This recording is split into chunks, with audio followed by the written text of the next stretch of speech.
আবার এক নতুন ইতিহাস সৃষ্টি করতে প্রবাস আসছে তার কালকিকে নিয়ে। অবশেষে মুক্তি পেয়ে গেল প্রবাসের বহুল প্রতীক্ষিত সিনেমা কালকি। 2019 এটিকে কেন্দ্র করে তার ভক্তদের মধ্যে সৃষ্টি হয়েছে বিপুল উদ্দীপনা। আর হবে নাই বা কেন, 10 মাস রিলিজ করা কালকিকে প্রথম ট্রেজার ভক্তদের মাঝে একেবারে স্বর্গ ফেলে দিয়েছে ইন্ডিয়ান সিনেমাতে।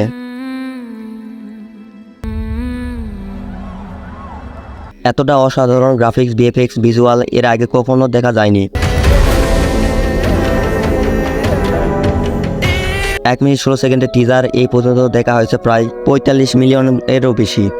আর গত 10 জুন মুক্তি পেয়েছে কালকি 3 মিনিট 30 সেকেন্ডের ট্রেলার, একটি হিন্দি আরেকটি তেলেঙ্গু ভাষায় ট্রেলারটিতে। অসাধারণ এই মুভিটির বিভিন্ন দৃশ্য দেখানো হয়েছে। লাইটি থেকে নতুন করে সৃষ্টি হয়েছে নানা প্রশ্ন, তাই প্রবাসের বিশাল বাজেটের ব্লকবাস্টার নিয়ে কথা বলবো আজকের ভিডিওতে।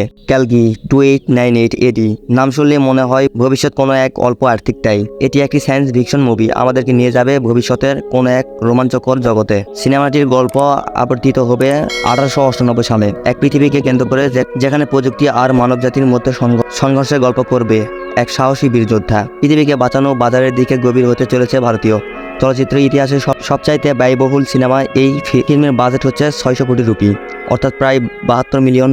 তো গাইস, এই ফিল্ম ডালে তো এত কথা বললাম, এবার জেনে নেই এই ফিল্মটি কত সালে ঘোষণা করা হয়েছিল আর কি বাধা মুখোমুখি হয়েছিল। গাইস, এই ফিল্মটি 2020 সালে ফেব্রুয়ারিতে প্রথম ঘোষণা করা হয়েছিল। কালকি 2898 খ্রিস্টাব্দের উত্তপাদন কোভিড-19 মহামারীর কারণে 1 বছরের বিলম্বের মুখোমুখি হয়েছিল।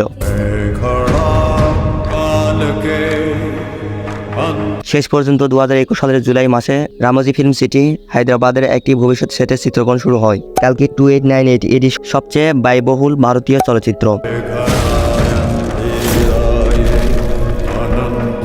আর গাইস, এই মুভিটি যারা এখনো দেখো নাই অবশ্যই দেখে নেবেন, কারণ এই মুভিটি ঝড়ের বেগে চলতেছে। আর গাইস, আজকের মতো এই ছিল ভিডিওটি যদি ভালো লেগে থাকে অবশ্যই একটা করে লাইক করে দিবেন, আর চ্যানেলে যারা নতুন আছেন অবশ্যই একটা করে সাবস্ক্রাইব করবেন। তো দেখা হচ্ছে নেক্সট কোনো ভিডিওতে।